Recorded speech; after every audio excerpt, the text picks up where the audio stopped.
গোপন বন্দিশালা আয়নাঘর থেকে বেঁচে ফেরা ব্যক্তিরা এখনও মামলার জন্য হয়রানির শিকার হচ্ছেন, এমন অভিযোগ ভুক্তভোগীদের। সকালে অল্টারনেটিভ ডেভেলপমেন্ট ফাউন্ডেশন আয়োজিত গুমের শিকার এবং জুলাই অভ্যুত্থানে আহতদের মানসিক স্বাস্থ্য নিয়ে আয়োজিত অনুষ্ঠানে বক্তারা গুম খুনের সঙ্গে জড়িতদের বিচার নিশ্চিতের দাবি জানান।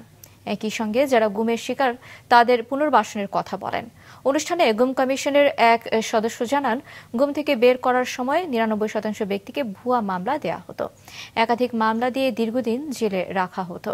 গুম হওয়া ব্যক্তিদের মধ্যে আত্মহত্যার প্রবণতা দেখা গেছে বলেও জানান তিনি। ট্রেনিং প্রফেশনাল করেছে বা কোনো পাড়ার মাস্টার এই ক্রাইমগুলো করে নাই, ঠিক আছে। রাষ্ট্রের ট্রেনিং ইউজ করে তারা সেই ট্রেনিং এর সর্বাত্মক ম্যানিফেস্টেশন করেছে এই সিস্টেমগুলো ডেভেলপ করে। এভিডেন্স ফান্ডামেন্টালি ডিস্ট্রয় করা হচ্ছে, ঠিক আছে। মানে আপনি খুঁজে পাবেন এভিডেন্স। এভিডেন্স খুঁজে না পাওয়া একটা সিচুয়েশনে যদি আপনি একটা যেন তেন ট্রায়াল করার চেষ্টা করেন তাহলে সেটা ব্যাকফায়ার করবে।